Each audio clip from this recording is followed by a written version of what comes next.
Hello, everybody, and welcome to a reaction-based reading of Story of the Blanks, created by Aoshi Stark.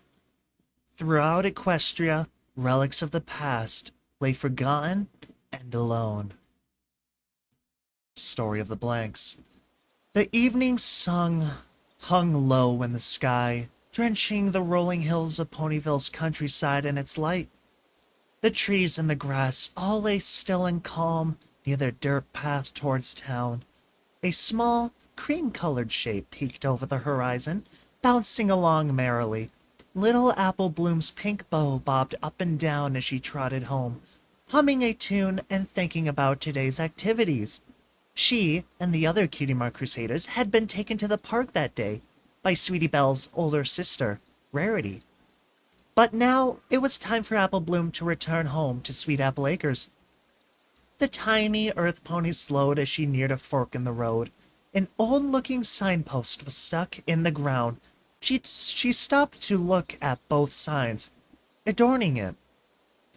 Ponyville to the right, the Everfree Forest to the left. Apple Bloom shrugged and turned in the direction of Ponyville. Before she started trotting, however, she noticed another pony approaching from town. It was her friend, Twilight Sparkle.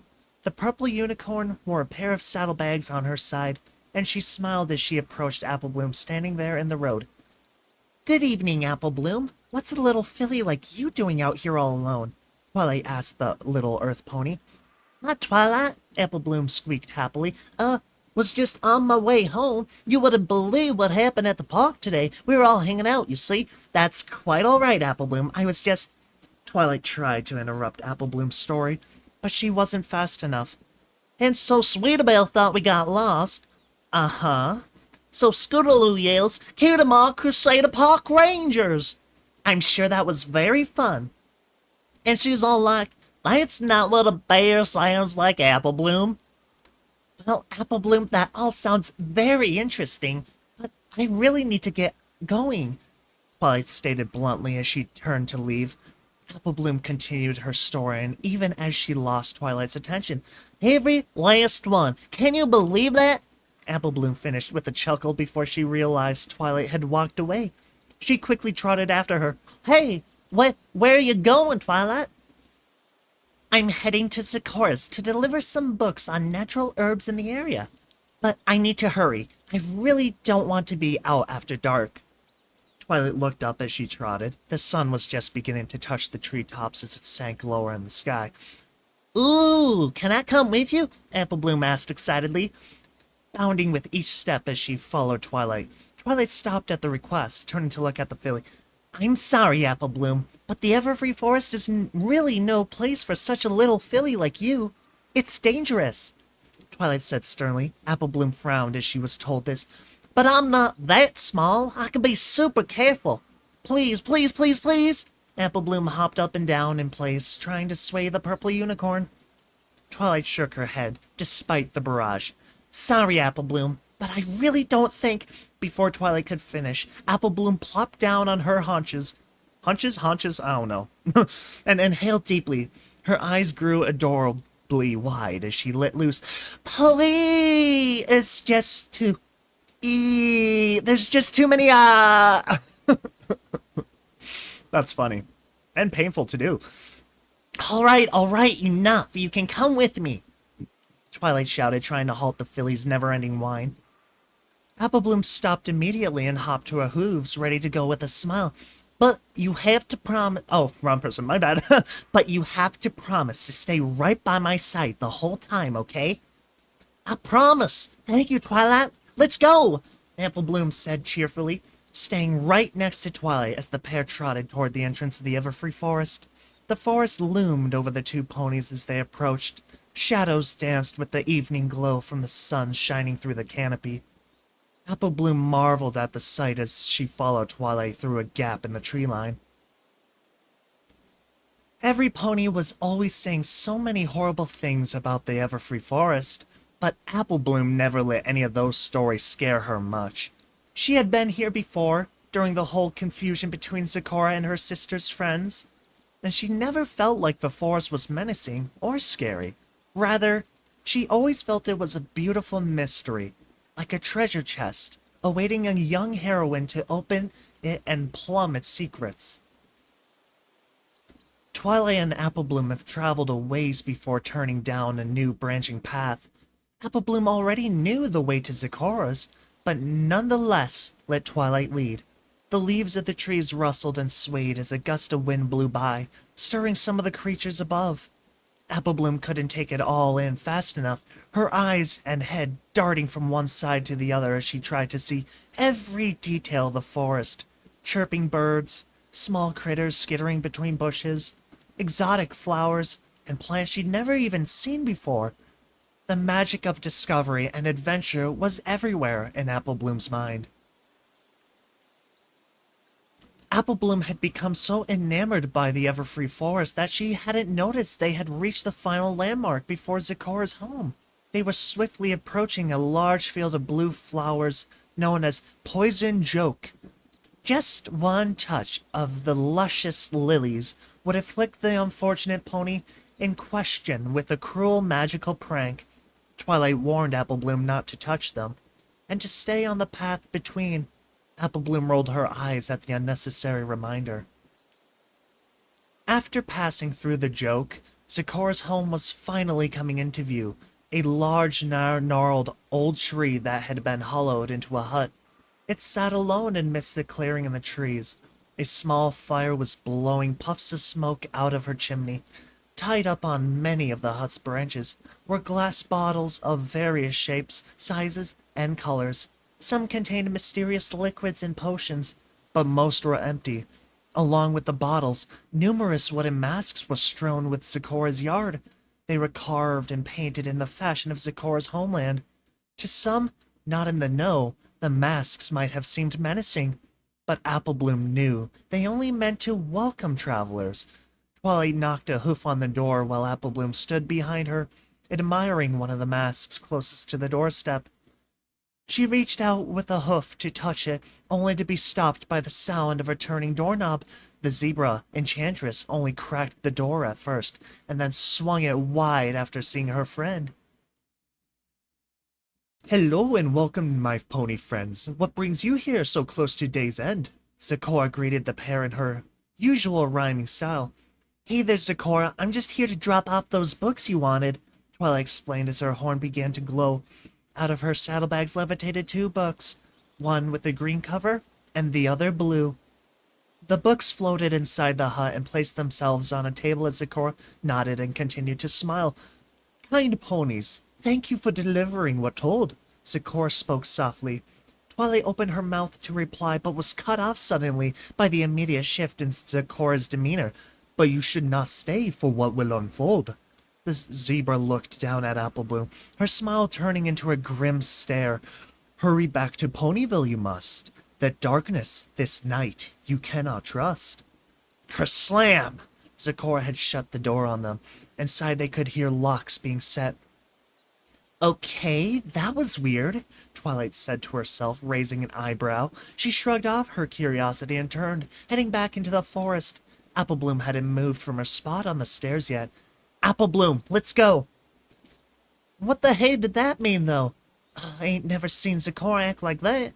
Something bad might be happening," Applebloom said, unmoving. "I don't know. Zecora probably just doesn't want us staying in the woods after dark.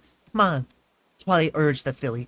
Applebloom sighed and followed, staring at the ground in thought. A cool, insistent breeze had picked up after the two had left Zecora's home. It blew gently through Applebloom's red mane and tail. As the poison joke came into view, the little filly once again took to scanning the forest and taking in the sights. Applebloom stopped suddenly, swearing she had just seen something amongst the jokes staring at her. She paused for a long time, Twilight turning around and tapping a hoof impatiently at the little pony. "Applebloom, it's getting dark. What in Celestia's name are you waiting for?" Twilight grumbled. "I thought I saw some pony right out there." Applebloom pointed a hoof to the other side of the joke fields. "It was probably just a squirrel or bird. Come on." Twilight began trotting again, Apple Bloom following suit. She was forced to stop, though, as she collided with Twilight's rump, whinnying in frustration. Whinnying, something like that. Whining. Now that I think about it, never really took the time to observe the word whining before, if that is it. Well, we'll look that up later.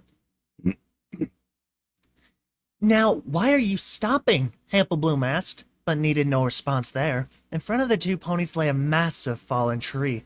It was far too big to climb over, and was so long it completely blocked what little path there was. Twilight was dumbstruck. Now how in the name of Equestria did this get here? It wasn't here when we came this way before, Twilight wondered aloud. Apple Bloom glanced around the area nervously. You don't think it was ghosts? Apple Bloom asked, leaning down low and looking over the joke fields with a shiver. Oh, Apple Bloom, don't be silly. There's no such thing as ghosts, Twilight assured her, bracing herself as her horn began to glow. A pale purple light, the fallen tree was enveloped in the glow, levitating into the air slowly with a flick of her head. Twilight sent the large tree hurtling off into the distance with a loud crash. She stopped for a moment, breathing heavily. That was a lot harder than it seemed.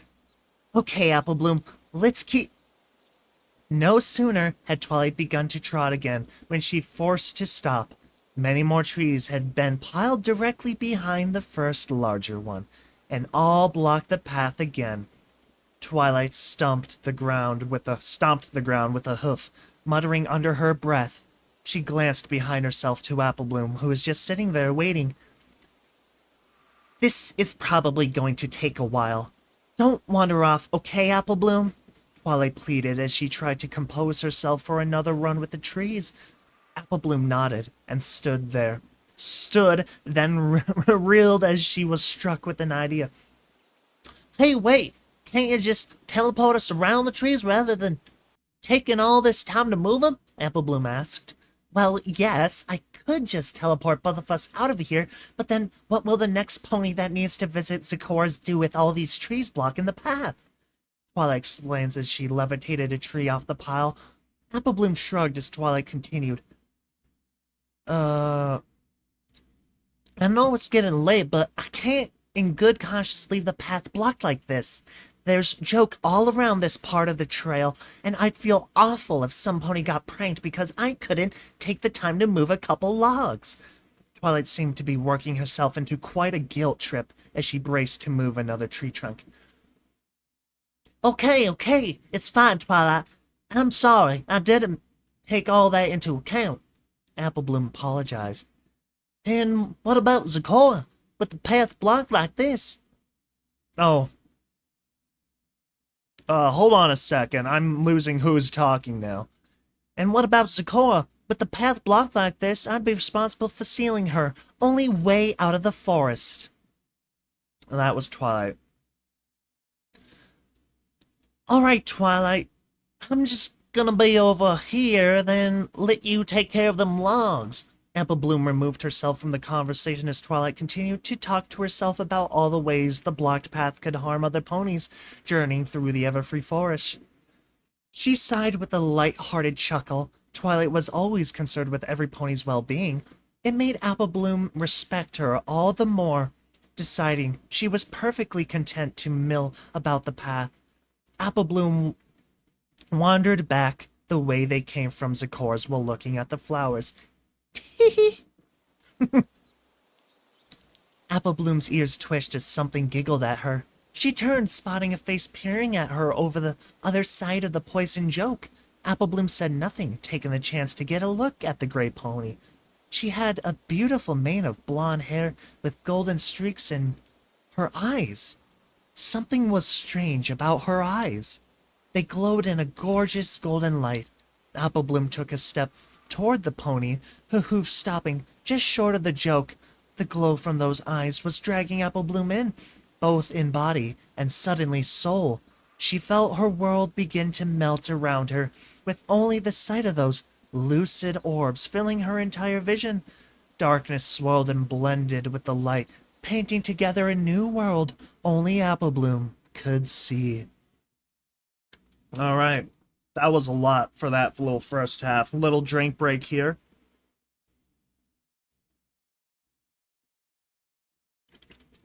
So far, very fascinating. Now, we did play the game before this, so we have some clue on what's going on right now. Oomph! The little gray filly coughed as she tripped, her chin smacking into the ground. She had been running so fast, her gold and blonde mane fell in her eyes, making her trip over a rock. The voice called out to her through the bushes. "Ready or not, here I come. I'm gonna find you." The gray filly was off again, giggling as she ducked and weaved through the brush. She skedaddled to a halt as her trail rounded into a massive field of blue lilies. Forgetting her game, the little filly approached the flowers. She sniffed them, but was careful not to touch. They smelled sickly sweet, almost like a cupcake. Wandering down a ways, she managed to spot a thin pathway leading into the field. A crunching of twigs and branches caused her to turn around. "Ha! Finally caught you! Now you're it!" A different gray filly with a maroon-colored mane had emerged from the bushes, laughing and prancing about in victory. It took her a moment to realize their game had ended. "Hey! What are you looking at?" Mita, whatever, we're gonna call her Mita. "Come over here. I found a little path. It looks like it's just big enough that we could walk through it." "Oh no," the red-haired filly waved both hooves disapprovingly. "You know the rules. We aren't supposed to go anywhere past the joke. We'll get in serious trouble if we do." "Why aren't we allowed through? What's out there?" "The village leaders say the outside is filled with all sorts of mean ponies and nasty creatures. We are only able to live here because the flowers repel them. Come on, let's go back." Vertigo and nausea overtook Apple Bloom as she was peeled away from the vision. Just as she was regaining her composure, she saw the mystery pony duck her head behind the flowers, disappearing. Apple Bloom leaned forward, almost coming in contact with the joke. She stamped her hooves in frustration, wanting desperately to pursue her quarry. It was only as she turned to go did she see that the entire joke field had parted to reveal a path just big enough for Apple Bloom to walk through. Apple Bloom hesitated at first, her curiosity starting to get the better of her. "Hey, Twilight?" Apple Bloom called out to her companion. "Not now, Apple Bloom," Twilight yelled back as she started levitating another hefty tree away. Apple Bloom looked to the path again, then back to Twilight. With a deep breath, she stepped onto the path and crossed deeper into the woods. The ever-free forest began to take on a much darker appearance once Apple Bloom had passed through the joke. The light from the setting sun had been blocked out by the thick canopy of this new area, and Apple Bloom could barely see 5 feet in front of her. She looked around this new thicket for her mystery pony. "Hello? Who are you?" No answer. Apple Bloom looked back the way she came, shocked to see the path had been enveloped by thorn bushes and briars. The only other way out now was through a new path she spotted to the south. Apple Bloom steeled her nerves and pressed on, the new trail bending and curving through the forest. The deeper Apple Bloom traveled, the darker the forest became. Soon, all of the trees were shrouded in shadow, and only her path was left with increasingly sparse illumination. She paused again, listening. "Hello? Are you out there?" Still no answer. Now Apple Bloom was getting worried. She contemplated turning back as she walked deeper, but something kept driving her forward. Apple Bloom's entire world was plunged into darkness as her path wound through another thick patch of underbrush. She could hardly see her own front hooves as she stumbled over some outreaching roots. Something through her side stirred. Rustling the bushes in a panic, she galloped forward, tripping over briars and branches. She yelped as she burrowed through a particularly nasty patch of thorns, only to find herself burrowing into a large clearing. Everything was dark, save for one spot. There, right in front of her, was a light on the edge of the forest. It was bright, so bright it illuminated the area around it. Apple Bloom ran forward, expecting an exit. She jumped through the light with glee. The little earth pony did, in fact, exit the forest, but not into the rolling fields of Ponyville like she had expected. Instead, to her surprise, she had stumbled directly into a new town, one that was completely surrounded by the borders of the Everfree Forest. Apple Bloom stood there, dumbstruck by what she was seeing. The entire town was illuminated by large pink party lanterns strung all over. To her left were multiple garden plots filled with vegetables and wheat. On the right was a long line of tables overflowing with all sorts of confections and drinks. Right in front of her stood a stallion. He was colored gray with black mane and tail. Apple Bloom trotted up to him immediately, noticing his eager smile at her approach. "Well, hello there, little filly. Welcome to Sunnytown," the stallion greeted her cheerfully. Apple Bloom forced a smile. Thank you, but just who are you anyway?" Apple Bloom asked, thinking she could at least learn the pony's name before continuing. Allow me to introduce myself. My name is Greyhoof, party planner extraordinaire. You've arrived just in time, actually. The party just started. Feel free to help yourself to anything. Make yourself right at home," Greyhoof replied. "A party? Why, yes. Today we're celebrating the town's founding anniversary. You're more than welcome to join us, too. Have some food and drink. Enjoy yourself." Greyhoof never broke his smile the entire conversation, and it disturbed Apple Bloom slightly. She wished to ask more questions, but Greyhoof turned away, cutting her off. He trotted over to a stool by a pole to tie up more lanterns. Apple Bloom's eyes went wide as she got a look at his flanks. He had no cutie mark. Hundreds of questions started buzzing in Apple Bloom's mind as she took a step back. Why doesn't he have a cutie mark? Is that even possible? This guy looks almost as old as Big Macintosh. There's no way he could have gone all that time without finding a special talent, could he? And look, he's really good at parties. Shouldn't he have a mark for that, like Pinkie Pie? Apple Bloom shook her head, deciding to ask Greyhoof more after she figured out just where in the woods she was. She turned to the tables, looking at the cupcakes as her stomach growled loudly. She hadn't had anything to eat since the park. Not being one to snub hospitality, Apple Bloom nabbed a cake from one of the plates and took a big bite. Apple Bloom sputtered as she spit the pastry out. It may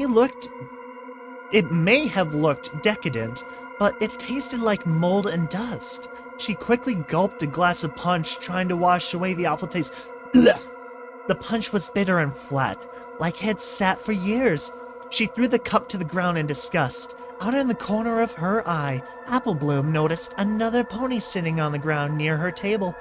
She was looking off toward one of the houses with a longing expression, her orange mane shadowing her white face and giving her a mournful appearance. At first, Apple Bloom thought she had upset her with her commotion, but was soon corrected. "He hasn't said a word to me all night," the pony sighed, looking longingly to the side. Apple Bloom said nothing. What could she say? She didn't know who he was. Apple Bloom followed the new pony's line of sight, spotting a home where a cream-colored colt with a blue mane was sitting on a stoop. That must be he, she thought. "Why don't you go talk to him then?" Apple Bloom offered. The mare looked up at her. "Oh, no, it wouldn't be proper," the mare responded with a hint of distress in her voice, almost as if doing that would break some law. She reminded Apple Bloom of Rarity. "What do you mean? Can't you just go say hi like a normal pony?" The white mare shook her head, drooping back down. "You're too young to understand." Applebloom stomped a hoof in annoyance. She hated being told that. If this one wasn't going to talk, maybe the stallion would. Curiosity forced Applebloom to peek at the white pony's flank nonchalantly before moving on. No mark again. Strange. Applebloom approached the cream-colored pony. He gazed up at her with the same longing look as the last one. "Oh, hello," he said, deflated. "Oh, my bad, I gave him too much energy." "Oh, hello," he said, deflated. "Hi, who are you, and what's wrong?" Applebloom got right to the point. "My name is Romeo, and, see that mare over there?" He pointed a hoof toward the white pony from a moment ago. "Her name is Starlet, and I was planning to give her a gift tonight, but somehow I lost track of it. Now it's lost somewhere in the town, and I won't be able to give it to her. It was so pretty, too." Romeo trailed off, sighing and hanging his head. Applebloom rolled her eyes at the pathetic stallion. "She really seems to want to talk to you. Why don't you just go say hi?" "Oh no, I couldn't do that. Not without my gift." "But she just told me she wanted you to talk to her. I'm sure she doesn't care about a crummy old gift." "Please don't toy with me. Starlet is the classiest mare in town. A plain pony like me doesn't stand a chance with her unless I bring a trump card. Please leave me alone." Applebloom wanted to press further, but the stallion wouldn't respond. With a hoof, she walked off deeper into town, leaving the lovesick pony to wallow in his grief. Perhaps she'd come back later if she felt like it, but for now, she wanted to see more of the town. Applebloom passed by a few more groups of ponies, all of them enjoying their party. Something wasn't right, though. Every single pony in this town appeared to have no cutie mark. Applebloom wanted desperately to know why. She spotted another stallion standing alone near the town's well. He was light brown with a tan-colored mane. She galloped up to him. He wore a smile on his face similar to Greyhoof's. "Excuse me," Applebloom. "Oh, excuse me," Applebloom tried to ask nicely. "Why don't any of y'all have cutie marks? This whole town is full of blank flanks." The stallion chuckled to himself as he regarded the little pony. "Cutie, what's it? I really don't know what you're talking about, little one. My name is Gladstone, by the way. Nice to meet you." Gladstone spoke with the same weirdly happy tone as Greyhoof. It made Applebloom uncomfortable. It almost felt like this happiness was forced, as if the stallion was trying to hide his real emotions. Applebloom stared him down, stretching her little legs to try and seem tougher and bigger. "Oh, come on, you know what a cutie mark is. It's the special mark every pony receives when they find out what makes them special. Don't none of you have them here?" Applebloom's prying was starting to get the better of Gladstone. Beads of sweat were forming on his brow as his eyes darted away from her for a moment. Nope, can't say I've ever seen any pony here with a cutie mark." The cheerfulness in Gladstone's voice cracked at this last statement. Why does that even matter anyway? Come on, have some fun. It's a party after all." With that, Gladstone turned tail and galloped away, ending Applebloom's interrogation. She watched as he ran for the safety of a herd of ponies by a table before he could slip away completely. Applebloom noticed something strange on his flanks. It wasn't a cutie mark, though. It looked more like a nasty burn or gash. Applebloom's brow furrowed with a mix of frustration and contemplation. She moved on, new questions now needing answers as she spotted another lone pony. This one was colored green, with dark green hair, and was sitting by the edge of the forest. She looked earthy. Applebloom decided this time she'd be less direct as she trotted up for questions. Alright, drink break. It's a lot of reading. Okay. "Hello, I'm Applebloom, and, didn't know there was an entire town of ponies living in the middle of the Everfree Forest." She forced a smile, trying her best to seem as innocent as she could. The green mare giggled and patted Applebloom on the head with a hoof. "Well, you're not the first visitor to say that, little one. My name's Threeleaf. We've got just about everything we need here in our town, so we rarely ever leave. Visitors are so nice when they manage to come by, though, and they too rarely leave once they arrive. How are you enjoying it here? Three Leaf seemed to be really nice, so Apple Bloom continued. Oh, you guys are all so nice, and the food was delicious, she lied.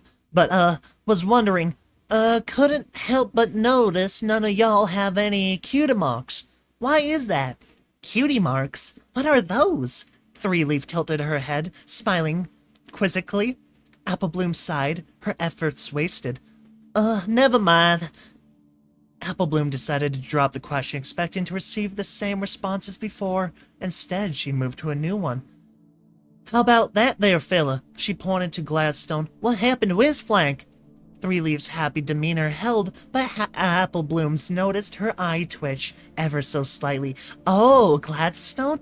Well, No, he's very clumsy. Three Leaf's ditzy air had faltered into an anxious stammer. Apple Bloom scowled at her as she stumbled on. Yes, he was fixing the old well on the outer rim of town. He's probably the best repair stallion we have, but he slipped and cut himself on a jagged rock in the wall of the well. He bled quite a bit, but thankfully some pony found him. He couldn't walk for a month, Three Leaf finished, her face returning to a goofy grin. He's a good repair pony, huh? Then why hasn't he gotten a cutie for that? Apple Bloom didn't miss a beat.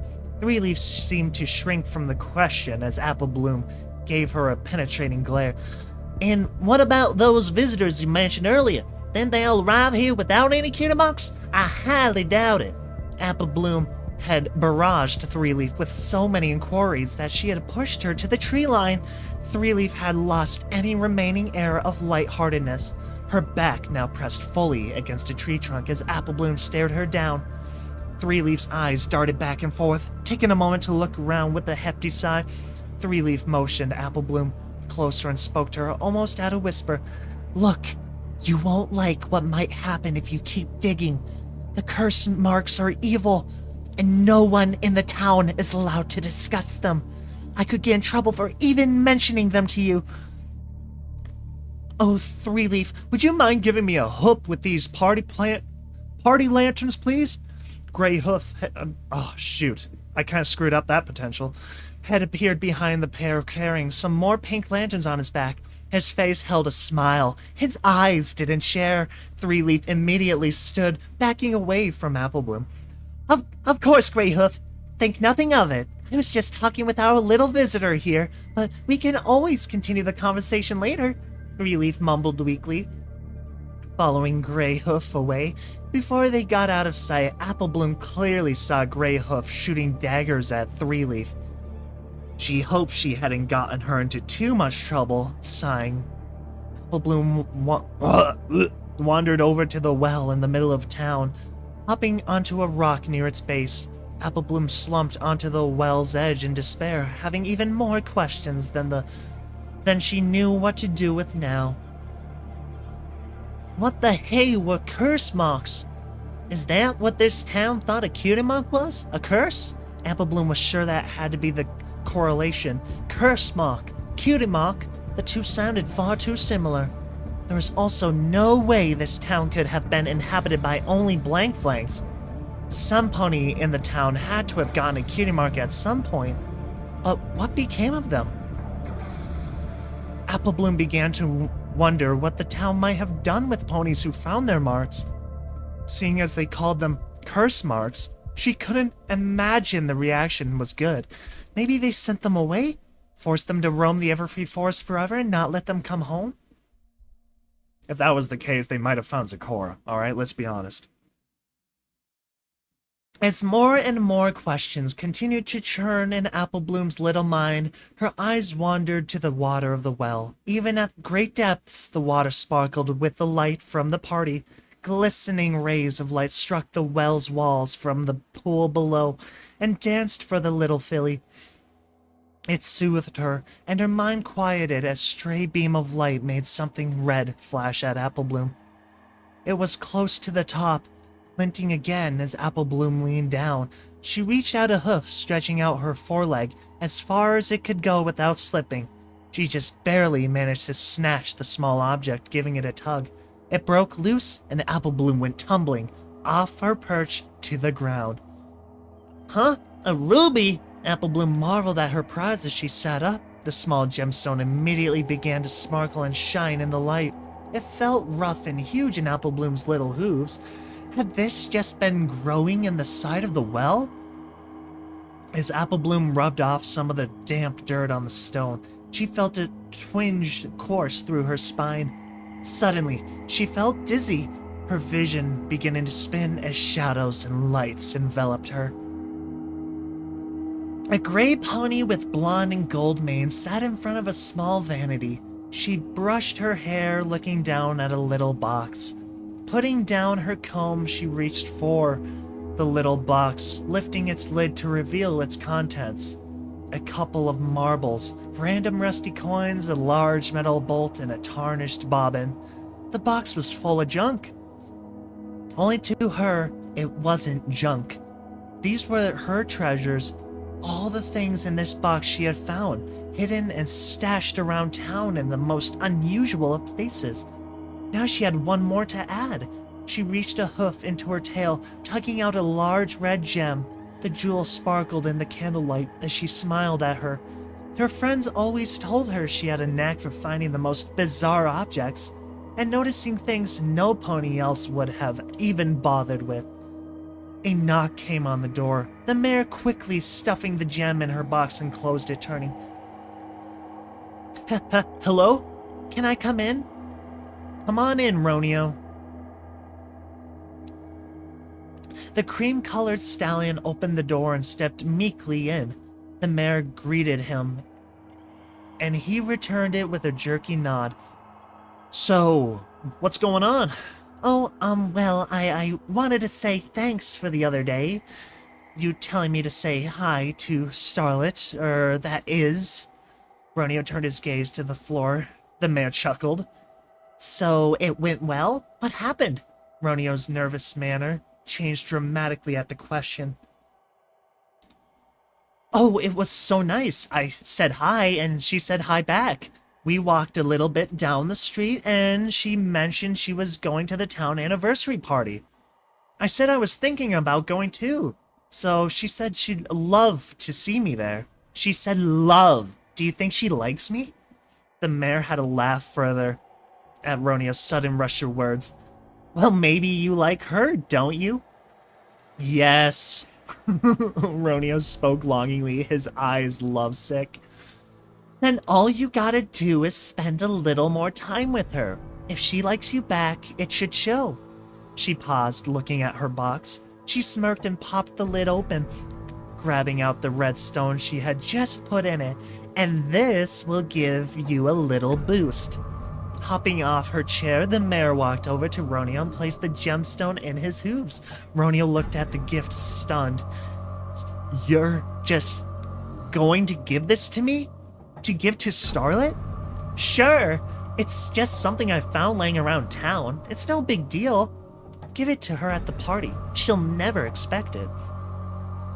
Roneo's eyes lit up with joy. He thanked her and lavished her with praise as he exited. He took one final bow before leaving, renewed pep in his step as he prepared for his next encounter. She giggled again, sitting back down at her mirror and taking up her brush. Good at finding treasures, now good at finding friendships. Apple Bloom was staring up into the night sky over Sunnytown. That vision had taken a lot longer than the last one, and she wasn't sure how long she had been out of it. No pony seemed to care that the little filly had just been lying there on her back in the grass. As she sat up, Apple Bloom lifted the ruby up again, turning it over. Three Leaf had warned her to stop meddling, but now she had a clear path to take. So what was she going to do? Apple Bloom imagined how her friends Sweetabelle and Scootaloo would react if they had been in her place. In her mind, she heard them scream out, Cutie Mark Crusader Detectives! Yay! Apple Bloom smiled to herself. That's just what she'd do. She'd dig deeper and unravel this mystery. Surely some pony in this town would give her a straight answer eventually. and how much trouble would she honestly get into? Ooh, drink break. Oh.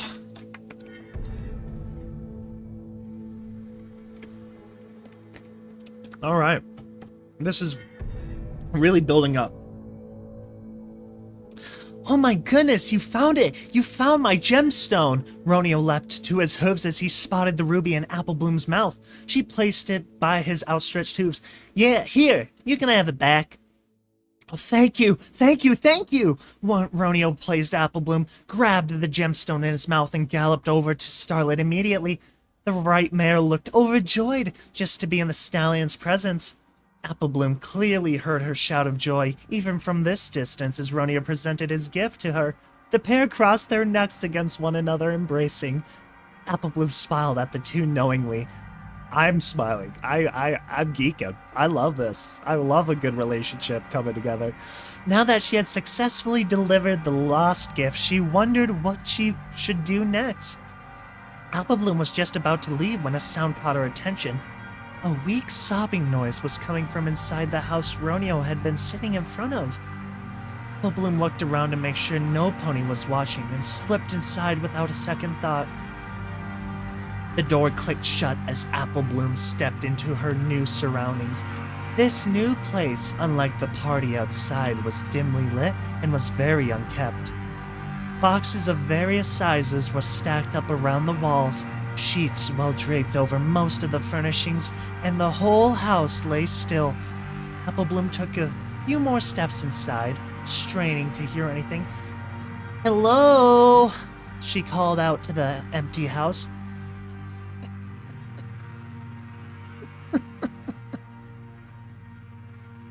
In the utter silence of the house, Applebloom could clearly hear the weak whimpering coming from above.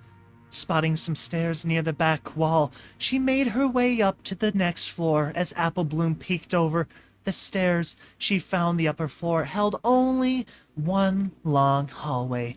At the end sat a single door. A shadow moved behind the threshold.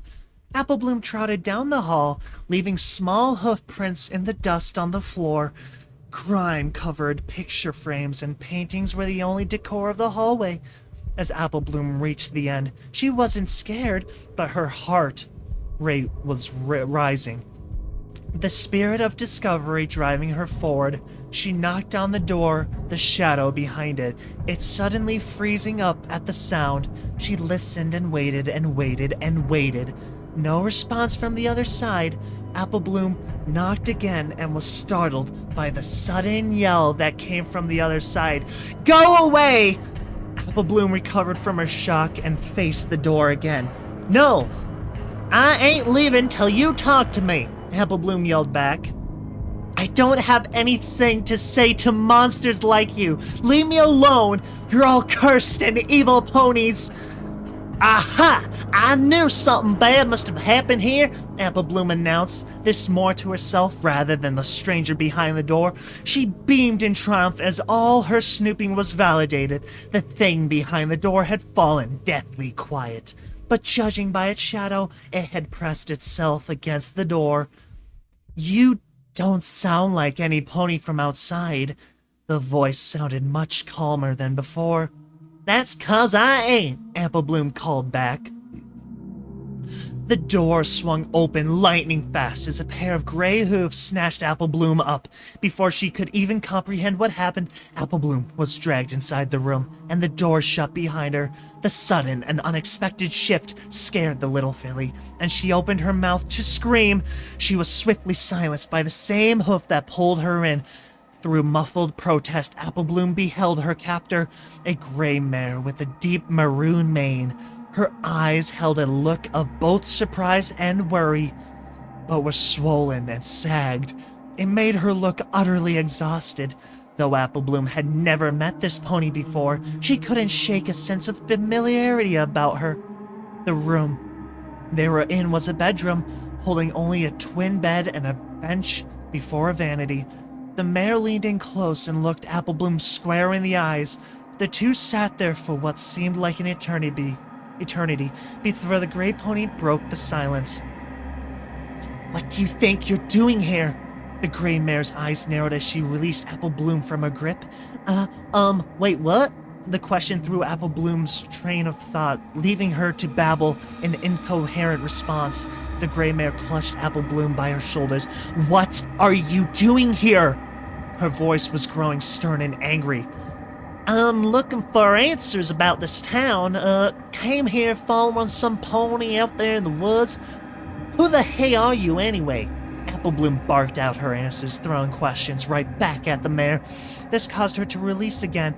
Shock now, the only emotion on her face. You followed some pony? The mare trailed off, a strange look on her face. She sat there in silence for a moment, her eyes scanning Apple Bloom up and down, then darting to the window and back. Apple Bloom was watching her, trying to figure out where she knew this pony came from. The mare spoke again, cautiously. Who exactly did you follow here? Some pony with the golden blonde mane. She had a gray coat like yours, but her eyes were all golden and glowy too. Apple Bloom simply blurted out the answer, not thinking about it. So she's the one who led you here. The mare stood up and walked toward the window. She didn't speak further, simply staring outside. Apple Bloom wasn't sure how to react and was still trying to nail down just who this pony was. She started thinking about the memories, recalling the past she'd only glimpsed. The mare spoke again to her, this time with a quiver in her voice. So do you know who I am? Apple Bloom thought back to the first encounter in the joke fields, and then it hit her. You're Mita, aren't you? The mare crumpled at this, her legs quivering as her shoulders shrank forward in one fluid motion. Mita collapsed to the floor in a torrent of sobs. This took Apple Bloom completely by surprise as she ran forward to Mita's side. Oh my gosh, please stop crying. I didn't mean to upset you. Apple Bloom pleaded with Mita through a blubbering rushing to her side. It's not fair. It's just not fair. Mita managed to speak through her sobs. What ain't fair? All of this, the same thing, happening again and again and again. It never ends. Apple Bloom had no idea what to do. Mita continued to lie there and cry, each sob making Apple Bloom's heart ache for her more and more. With no other options available, Apple Bloom did the only thing she could think of. She wrapped her forelegs around Mita's neck and hugged her. Mita took a deep breath, surprised at the sudden embrace. Apple Bloom felt Mita try to push her off, but she couldn't muster the strength. It was strange, though. Mita looked like any normal pony to Apple Bloom. Her coat and skin felt icy cold and oddly soft. Finally, Mita's sobs slowed to a weak whimper as Apple Bloom released her. Why? Mita asked through her tears. Why would you even come here? I don't know. I guess it was just curiosity, Apple Bloom admitted. Mita's eyes had finally dried and she stared at Apple Bloom. She just sat there and stared like she was looking into her very soul. What the hey happened to this place? Why are you locked up in here? And did you start crying just then? Apple Bloom never broke eye contact with Mita as she asked the questions. Mita remained quiet. A sliver of a tear dripped from her eye again. Please don't make me. It's too hard to tell. This whole ordeal is my burden, just as much as those monsters outside. When Mita finally spoke again, her voice was weak. Please, Mita, you can tell me. I want to know. No, you shouldn't. Can't. You don't have to be alone in all this. I know others outside these woods. Can bring them here and we can help you.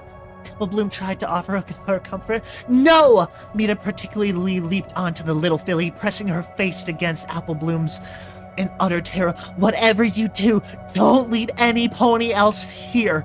They'll be lost to this town just as we are. Mita suddenly shrunk back from her own warning, acting like she had just said something taboo.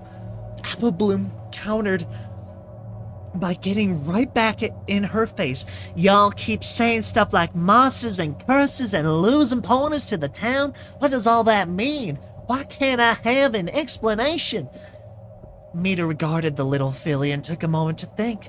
To Apple Bloom, it looked like the very thought of explaining things hurt her. With a heavy sigh, Mita took a seat once more. First, before I tell you what I can, why did she bring you here? Mita asked. Do you mean the other pony with the blonde mane? Yes, why you? Why now? She knows bringing any pony here puts them at risk, so why? I don't know, Apple Bloom shrugged. If this was some kind of trick question, she wasn't doing a good job figuring it out. Mita took another deep breath. This whole problem started with her on that horrible night. Mita began to explain. What night? This night. The night of the town's founding anniversary. This town's been here much longer than you could imagine, and it's all from the curse. Okay, so what's that? Apple Bloom question made Mita stop talking. She took a deep breath and looked to be fighting back a few tears. Apple Bloom tried to keep her going. Did something bad happen? Yes, something bad. Something very, very, very bad. And the forest didn't like it. Mita stopped again and closed her eyes, her face drooping. Hold your horses. The forest didn't like it? I don't get it, Apple Bloom said, puzzled. It's always been an old legend that the Everfree Forest exists as it does because it has its own special kind of magic, right? Even when our town was founded near its edge, we couldn't have possibly known how far its influence stretched. Whoa, are you telling me that this town wasn't originally an Everfree? Apple Bloom asked excitedly. Mita nodded. We weren't the only town either. We had a sister settlement about a few days' trot to the north as well. Is that town still there too? Did they believe in the curse marks? Mita took another deep breath as Apple Bloom asked more questions. Curse marks. Yes, that's where this whole rumor started. The ponies of this town were scared. Something awful happened to that neighboring town. It all had to do with those curse marks. But they ain't curses. They ain't even called curse marks. They're cutie marks, Apple Bloom protested. Okay, breaking narration here.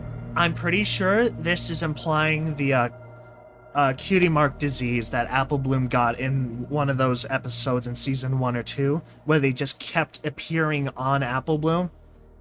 I think that's what this is implying. Cutie marks? I've never heard them called that before, but I'd be inclined to believe it. Those marks seemed no more a curse than the bow on your head to me, but you see, our town used to trade and interact quite a bit with our sister village, and then one day, that all just stopped. No pony came or went from there anymore, and the villagers here started getting worried. The council sent a small group to investigate, but all they found were ruins. Scouts asked outside travelers if they had heard what happened, and each time they got nearly the same story. It always starts with some pony in town getting a mark on their flanks. They started performing amazing feats and skills related to the picture, then they got another, and another, and another. Each mark made them do more crazy and death-defying feats, but caused great damage to the town and its residents. Worst of all, the marks started spreading to other ponies, and soon everyone was covered head to hoof in the terrible things. As the story goes, they worked and performed themselves all to death, completely destroyed the town in the process. Mita halted her explanation. Rubbing her eyes again with the hoof, Apple Bloom simply sat there, wide-eyed at the story. Our council members were horrified by the story, and so they made sure everyone in town knew about the curse marks. They made every pony fear them greatly, made sure no pony would end up with a mark on them, lest they be punished. But, so, what happened when some pony did get a mark? Apple Bloom questioned. That doesn't really matter. Mita dodged Apple Bloom's question, staring at the forest somberly. Just because of what happened and because of our discretions, because of our stupidity and fear, we angered the magics of nature itself. The forest came alive with rage and destructive forces, and her fate that night was the flame that sparked it all. So then, what kind of curse do y'all have now? Applebloom was having trouble following all this at once. The question made Mita raise her head and open her eyes, this time pointing Appleblooms toward the window as she got to her own hooves. Surely you can take some guesses, little one. You've been amongst the others out there, the ones who brought this all on us. Can't you see the patterns? Mita waited as Applebloom looked outside. She saw all the party ponies eating and drinking and having fun. Starlet and Romeo were nuzzling near the well, and she also spotted Greyhoof dancing near an old record player. As far as she could tell, nothing looked too out of the ordinary. I'm sorry, but what am I looking for exactly? Applebloom asked for a hint. Time. Mita raised her voice in frustration. Time is non-existent in this town. This party has been going on for hours, right? Ponies have been eating and drinking all night, right? So how come the tables are still as they were when you arrived? All the candles on the cakes haven't even lost a drop of wax yet. You surely have talked with some of them, haven't you? Well, yeah, Applebloom responded. And what did you think about them? Mita cried. Well, most of the answers felt kind of rehearsed, like they knew what I was gonna ask before I asked it. Almost like they're empty inside? Yeah, kinda like that. That's because they are. Those ponies out there, they've all had their souls stolen, taken by the curse of the Everfree Forest. This party never ends because this curse has stolen the life of this town. We are all cursed into everlasting limbo here, reliving our last night again and again and again. Your hours pass by to us like seconds, whole years merely days, a never-ending torture. But how can everything in town look so normal then? If y'all have been here for so long, shouldn't everything be crumbling and rotten? And if that's all true, why do you still have a memory? Mita froze up at Applebloom's question, her face looking scared. She bit her lower lip and turned her gaze toward the door. There's something else at work that keeps this town untouched by time, little one. An evil working in the darkness. I simply can't tell you. Mita seemed to be choking on her words near the end, almost as if trying to explain further would hurt her. Wait, but then if you were cursed like the others, how did you have a memory? You don't seem hollow inside, Applebloom cried further. Mita looked like she turned paler than she already was. I really don't know. Tears began to well in Mita's eyes as she talked. I don't know why I still have my memory. For some reason, the curse didn't take my mind like it did the others. Maybe it's my own personal hell. My punishment for failing to protect her. Mita looked like she was about to start sobbing again, but Applebloom kept pressing. Please, can't you tell me more? No, I can't. I simply can't. Please, for the sake of your friends and family, just leave. Mita stood and began to shoo Applebloom toward the door. Tears beginning to fall from her eyes.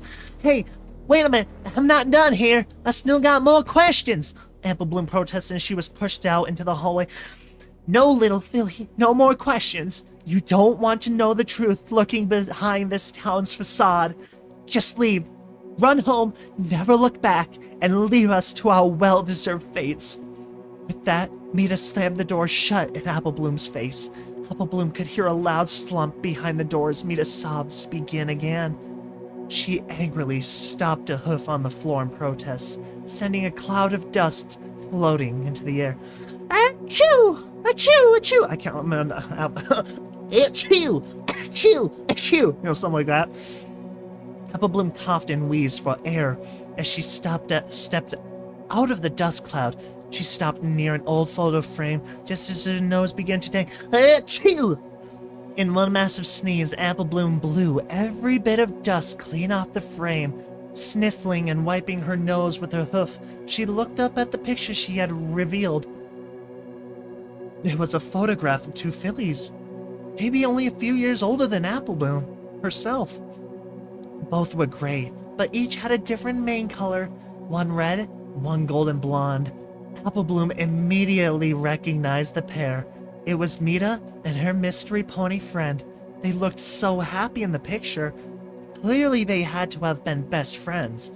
Applebloom stood on tippy hooves to try and get a better look at the photo. Without warning, the blonde mare's eyes suddenly lit up with the light, sending Applebloom falling to the floor.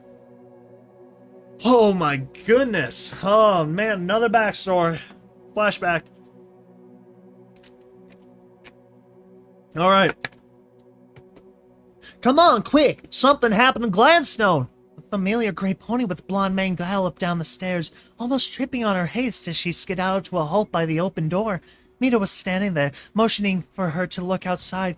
Gladstone was being led away through the town square in shackles.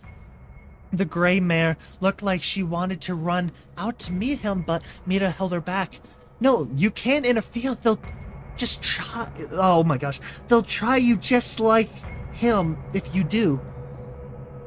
What are they doing to him, though? What has he done? I don't know all the details, but some pony told me he was in the clinic and that the nurse went to dress his wounds and there was a loud scream. The filly grabbed Mita on the shoulder, pointing her other hoof at Gladstone's tail end. Look at his flank. What is that? No, I think I heard about these from some pony once. The elders call them curse marks. Gladstone, he must have gotten cursed. The great pony frowned, taking another good look at Gladstone before he was out of sight. I don't know. I think it looks kind of cute on him. What? You can't be serious. Who cares what it looks like? It's a curse. I'm just saying, I don't think I buy it. Why would something that looks so innocent be cursed? I'm gonna go find out what is going on here.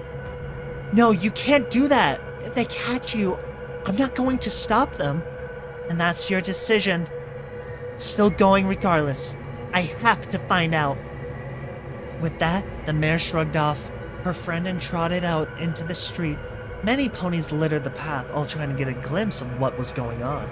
The gray mare used this to her advantage and weaved back and forth through the crowd. She felt it necessary to be discreet. The ponies pulling Gladstone might not like having some pony following them. A nearby colt bumped into her, making her stumble, her golden mane falling into her eyes. Hey, watch where you're going! No response, no apology. Her mind was focused on more important things.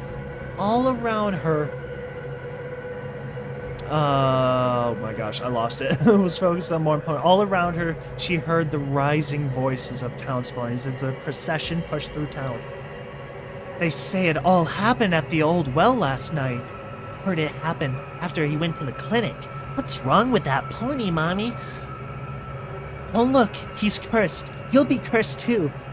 The mare snorted as she trotted by the last gossiper.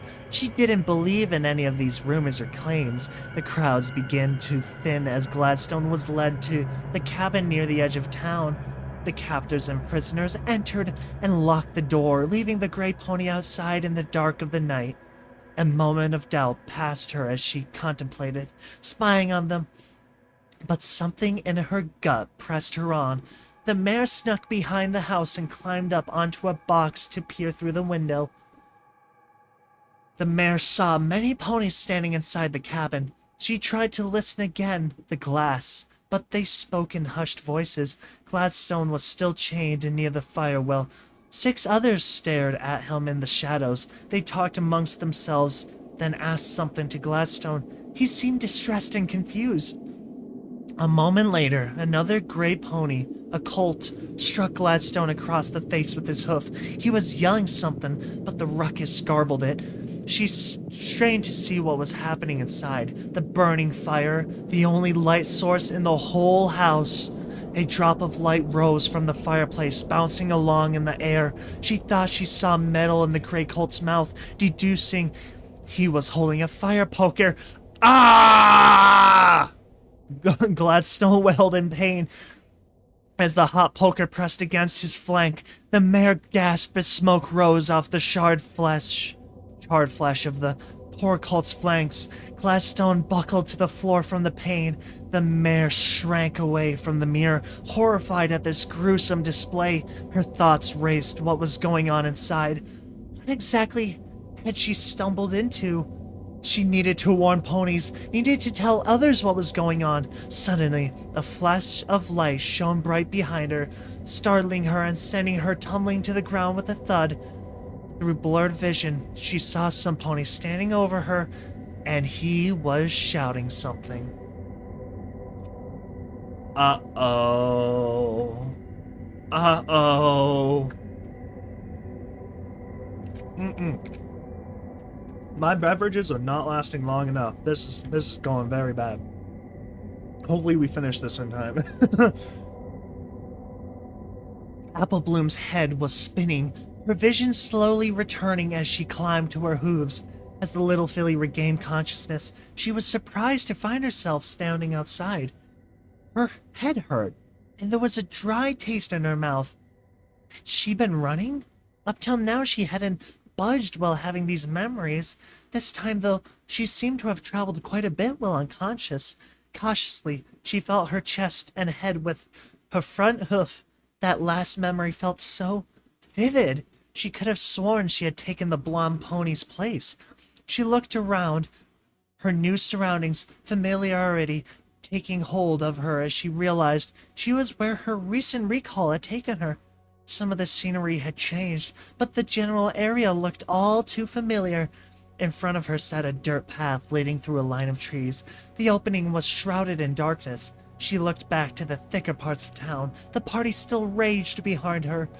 Yet this part of the town, she now stood and lay, oddly still. Apple Bloom knew her chase was nearing its end. The little filly puffed out her chest, steeled her nerves, and stepped into the dark woods once more. The shadows of the trees engulfed Apple Bloom as she followed the path into the woods. The glow from the town's lanterns illuminated the exit she had taken, but the rest of the thicket was dark. Only sparse illumination from the moon above managed to pierce the canopy in places. Apple Bloom trotted forward, carefully trying not to lose the path in front of her. Soon, the glow from town had vanished in the distance, and the filly's whole world became shadows. Suddenly, a flicker of golden light zipped between some of the trees in the distance.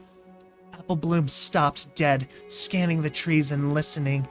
In the far-off distance, she could just barely hear soft laughter. Come on, Slowpoke. The golden light shot past Apple Bloom, flying deeper into the woods. The little filly galloped after it, swerving around corners and jumping over roots in her way. She kept seeing glimpses of her culprit, but couldn't seem to catch up. Keep going! You're almost there! It sounded like a taunt. This drove Apple Bloom to even greater speeds. She rounded another line of trees, skidding to a halt as her path ended. In front of her sat a large cabin nestled between the trees. All signs of the ghost seemed to have vanished as Apple Bloom crept up to the house.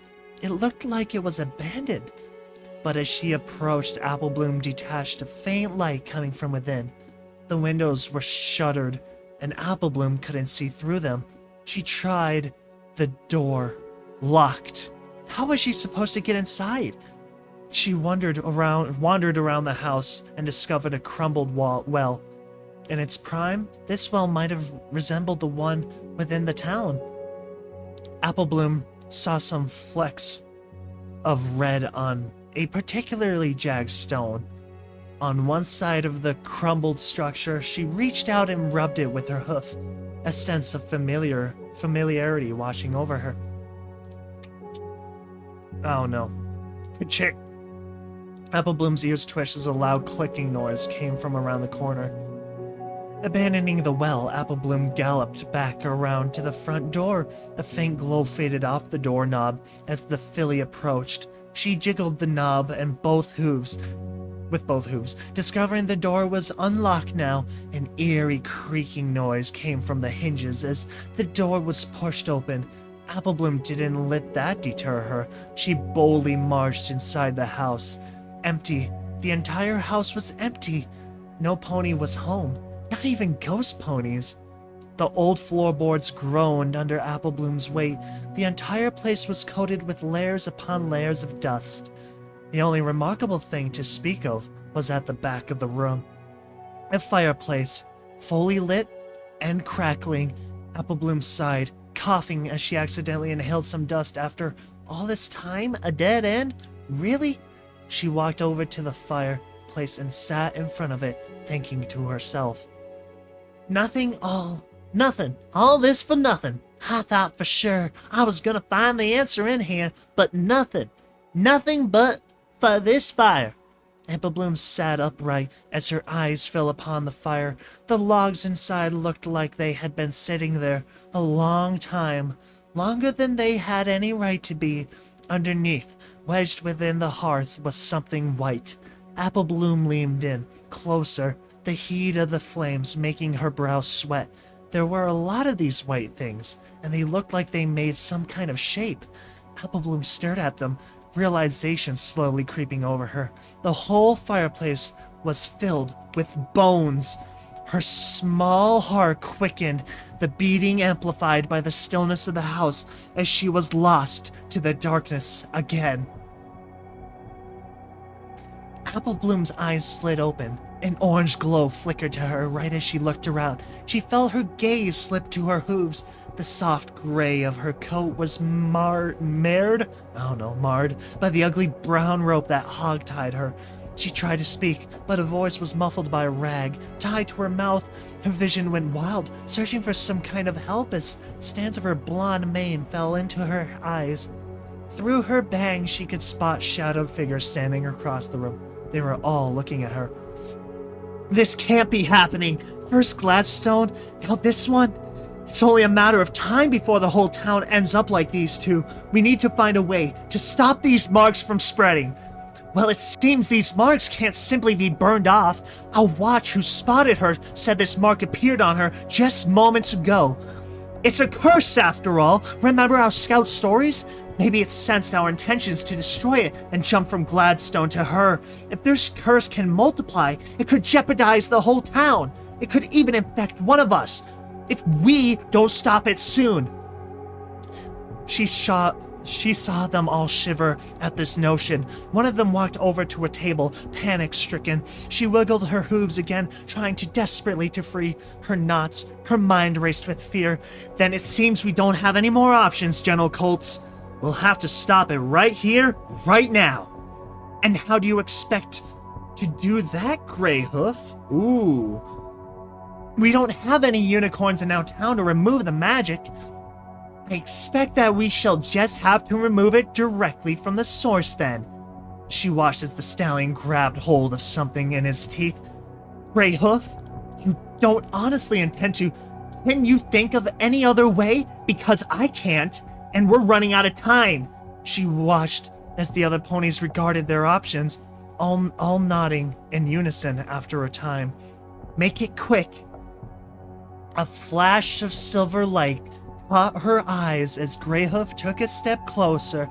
She tried to plead with them, but could only manage muffled screams. Tears streamed down her face as the object grew close. Her heart raced, panic gripping her at what was coming. She closed her eyes, whimpering and praying with all her soul. It was quick, but the pain that accompanied was unimaginable. Her vision was fading as she felt sticky liquid pouring out of her. She managed a gurgled scream, but it served no purpose. It was already too late. She could feel her lungs pull in one last breath, trying in vain to hang on. Please forgive these dark acts we've done. No! No!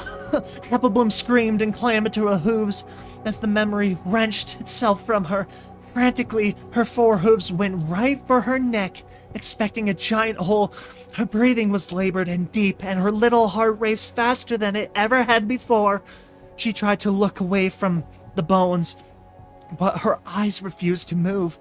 All she could see was the red of the fire, the burning lies, and the poor pony that'd been murdered in this edifice. Her little game of detective had taken a hideous turn, and Applebloom wanted desperately to stop playing. She ran, bursting out into the woods and galloping towards town. She had to tell some pony, even if they ignored her, she'd find some pony, any pony who would listen, even a bit. Surely some pony would listen. Applebloom slowed as she rounded the curve in the path that led back to town.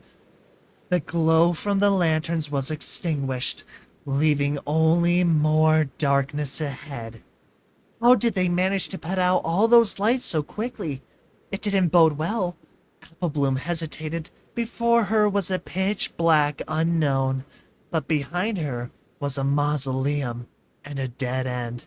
She had nowhere else to go but back into town. The thick stench of blight overwhelmed Applebloom's senses as she passed through the trees into Sunnytown. The name now seemed a horrible choice. Every single building and structure looked collapsed and decaying.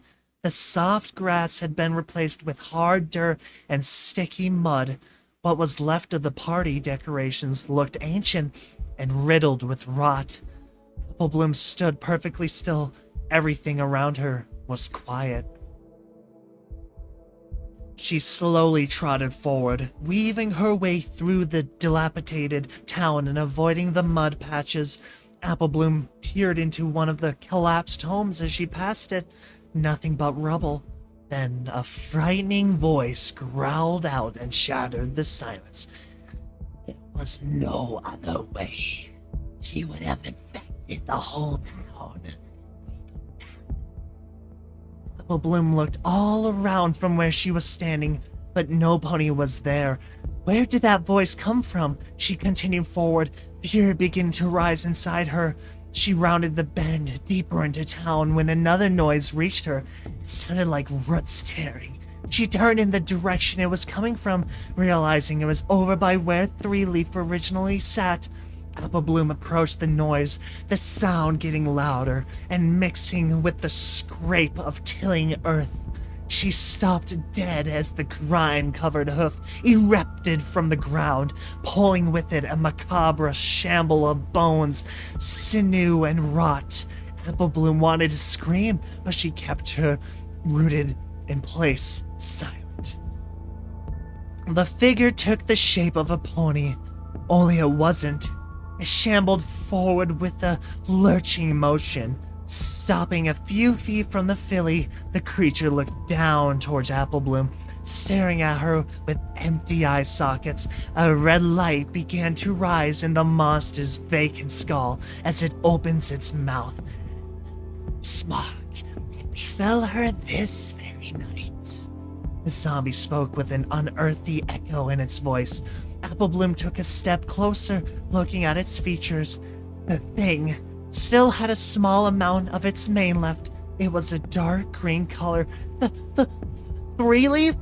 Applebloom managed to squeak out. What remained of the zombie pony's jaw wobbled, forming a hellish sneer. The empty glowing sockets drilled into Applebloom. That's right. What happened here?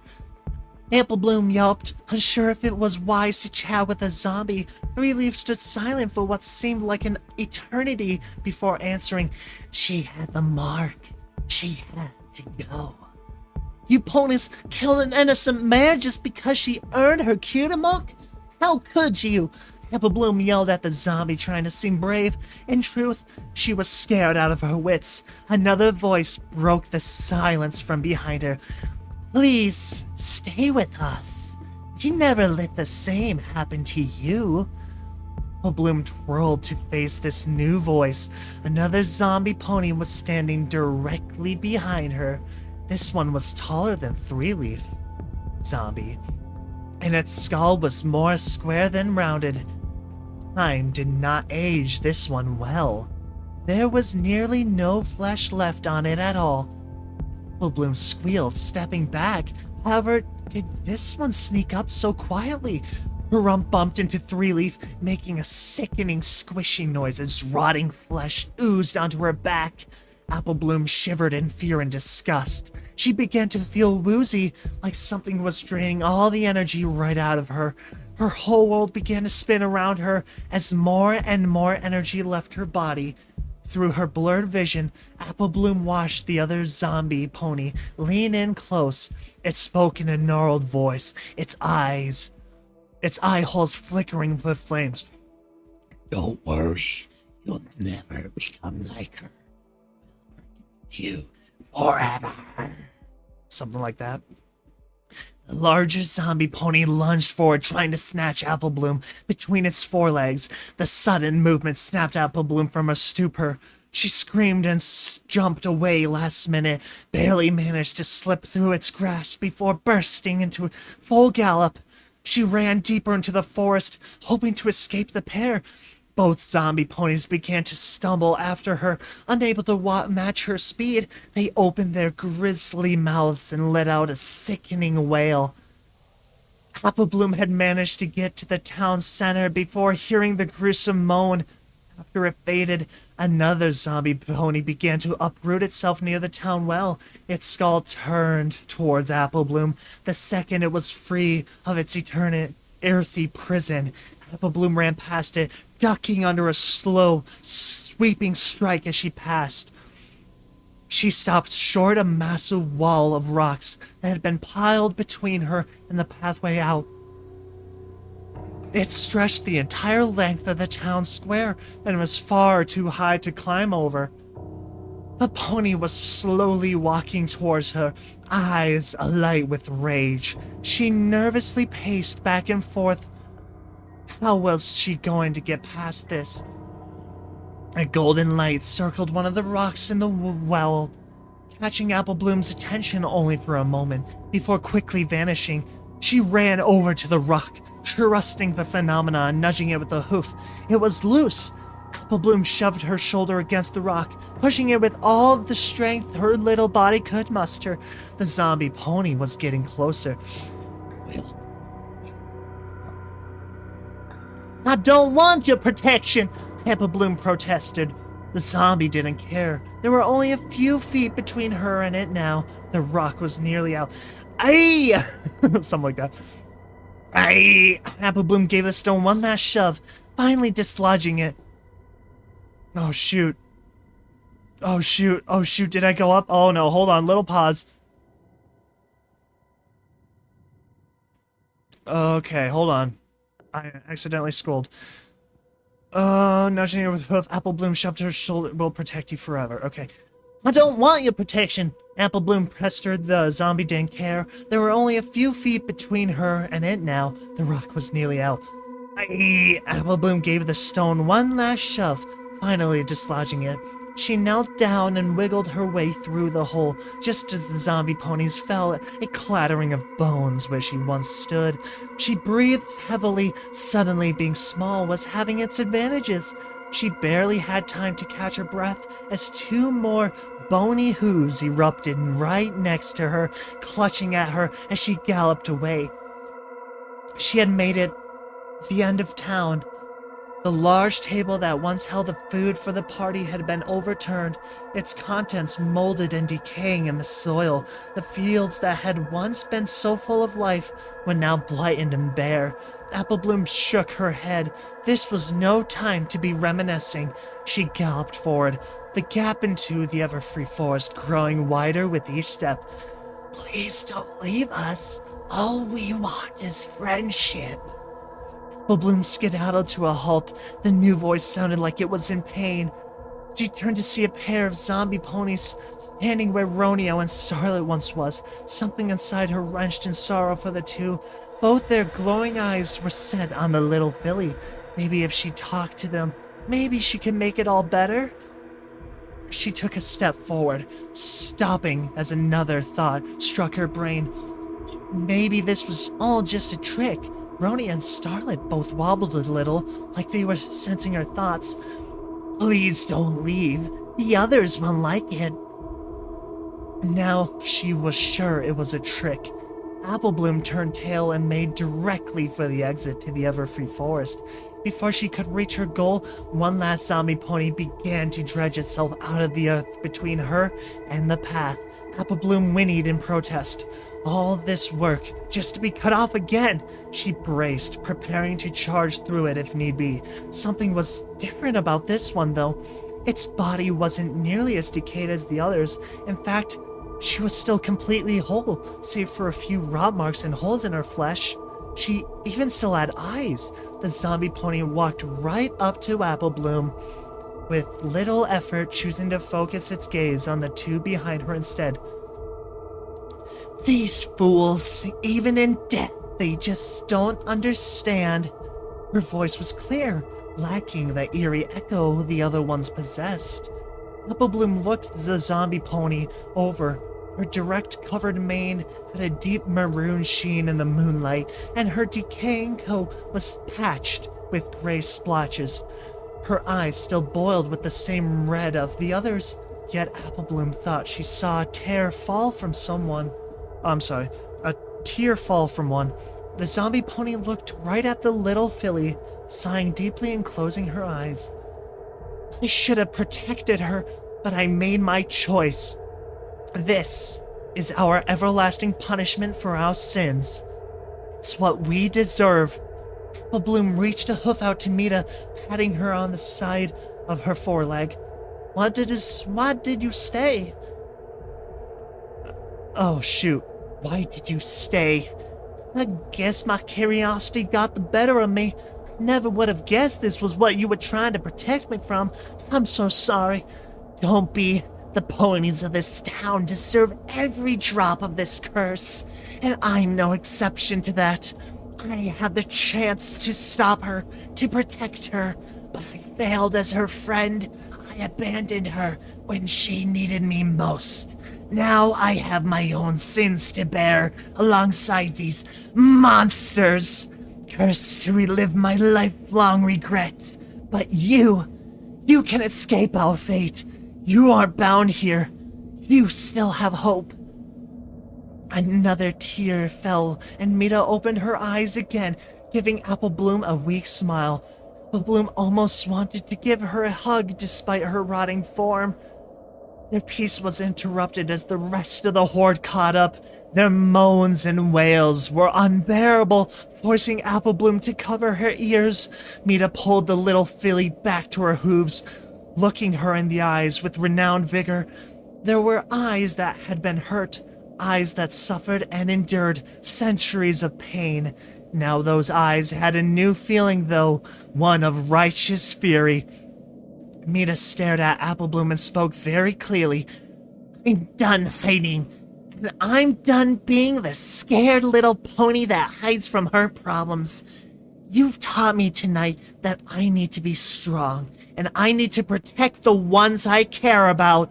Mita stepped to Applebloom's side, nudging her towards the town's exit. Run, little one! Run as fast as you can! Keep running and do not stop! With the final command, Mita charged into the mob of zombie ponies, a stream of tears filling her eyes. With one mighty headbutt, she sent the forefront of the group scattering like bowling pins.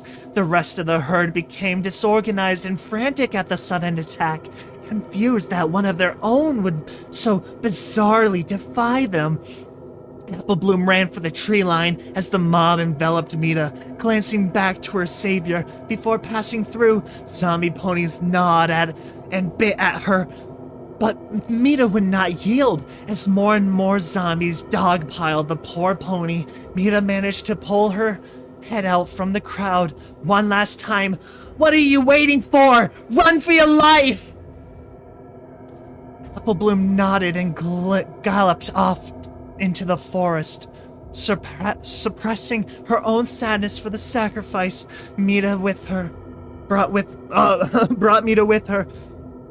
Wish she didn't have to leave her to that fate. The Everfree Forest was alive with movement. Wails and moans of zombie ponies echoed through the trees. Every bush was her enemy, every turn yielding nothing but more skeletons.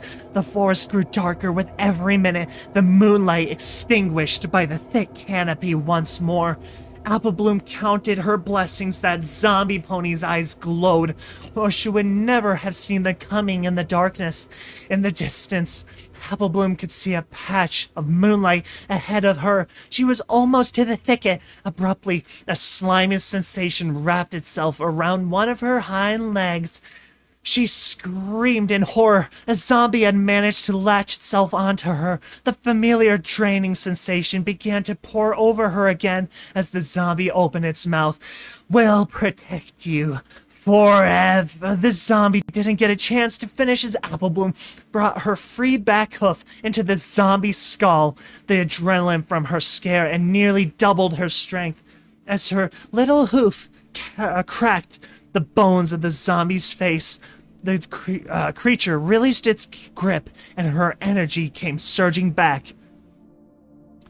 Applebloom charged headlong into the thicket, heart still pounding from the encounter. She spun around looking for her next path. There was none. Nothing.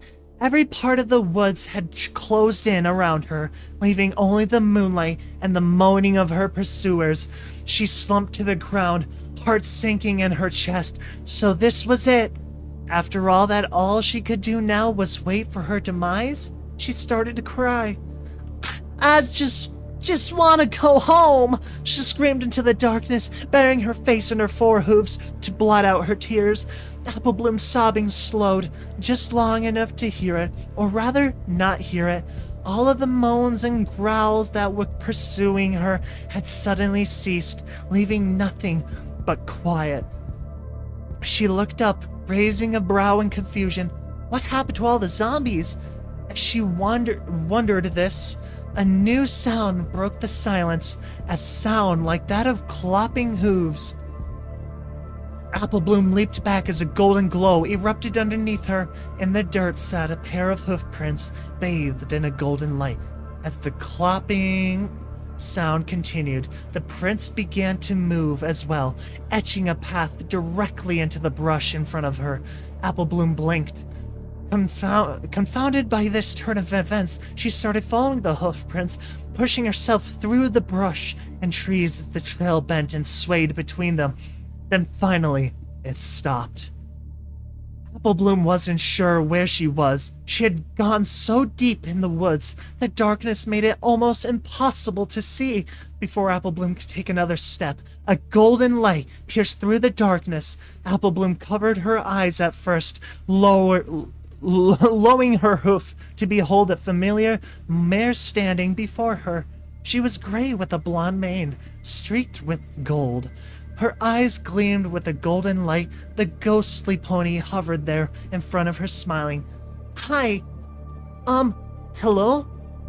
Applebloom hesitated, the ghost pony's happiness softened into a glum look. "I'm sorry I dragged you into all this. I was just curious." "Oh, don't be sad. I don't blame you. Was just as curious."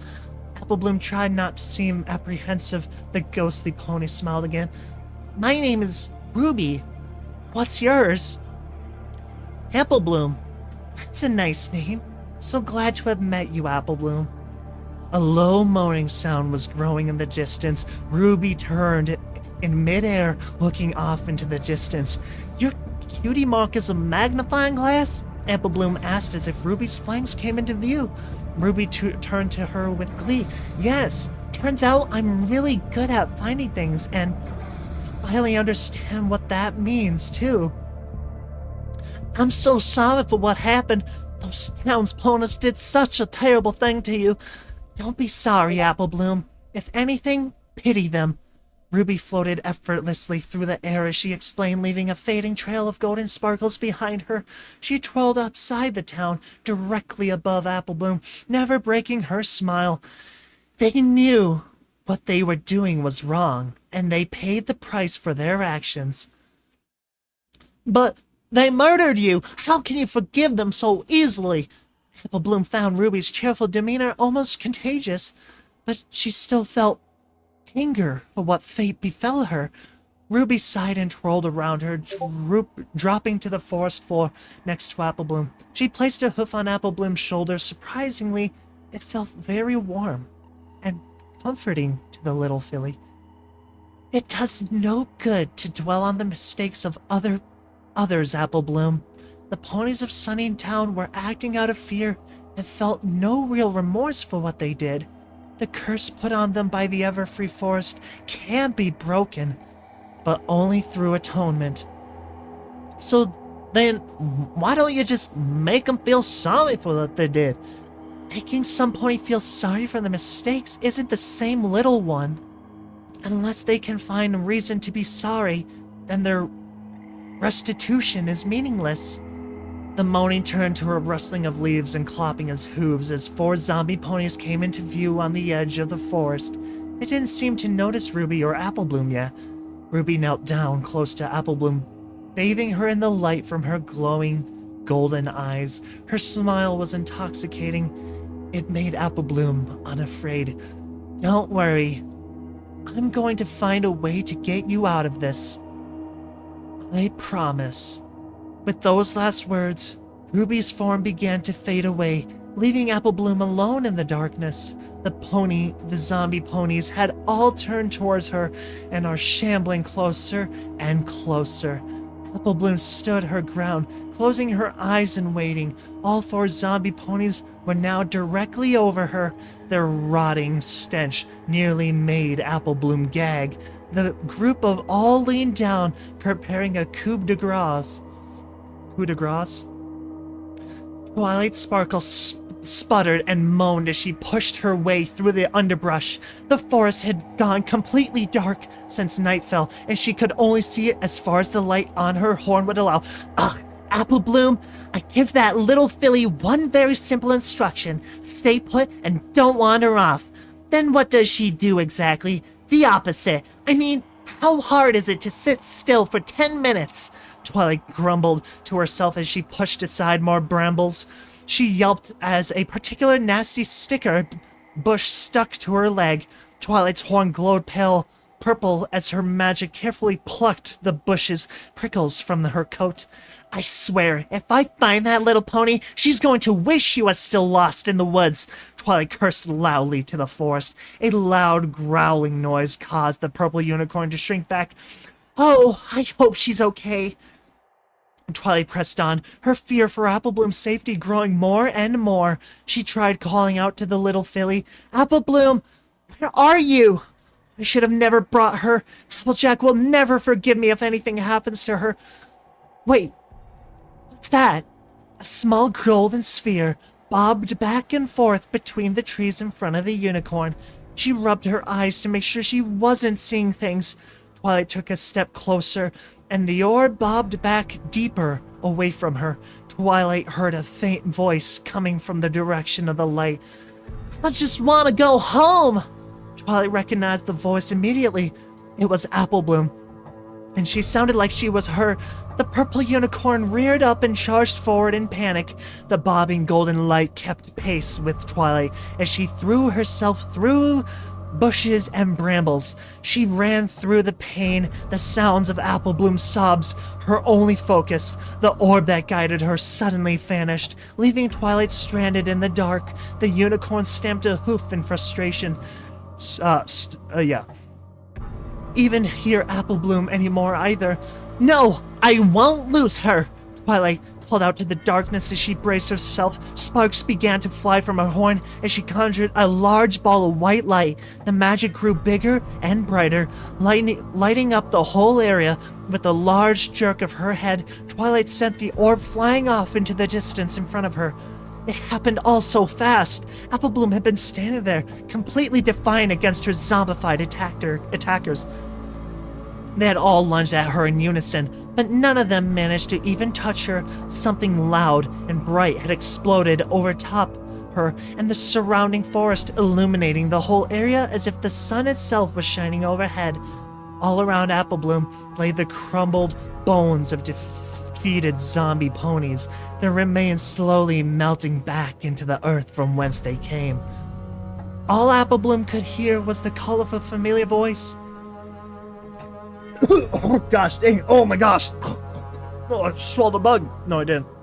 But I choked on one something. Apple Bloom! Apple Bloom, where are you? Apple Bloom hopped in delight. She knew that voice. Twilight Sparkle pushed her way through one of the bushes. She looked a total wreck. Her breathing was labored, and her whole coat was covered in mud and briars. Twilight spotted Apple Bloom by her large bow, almost immediately calling out to her again. Apple Bloom! Oh, Apple Bloom, there you are! Thanks, Celestia, I found you. Twilight? Apple Bloom squeaked, embracing her savior with both forehooves. Twilight staggered under the sudden hug, but quickly rightened herself with a smile. What in the name of Equestria were you out here in the woods? Did I tell you to stay put? I know, Twilight. I'm sorry I wandered off. Okay, let's just get you out of this creepy place. Who knows what kind of stuff is lurking in these woods? Twilight murmured, quickly leading Apple Bloom back to the path she had taken. Twilight breathed a sigh of relief. As the pair made their way back, Apple Bloom remained silent the rest of the trip out. She thought about telling Twilight about her adventure, but decided that it might be best to save it for later.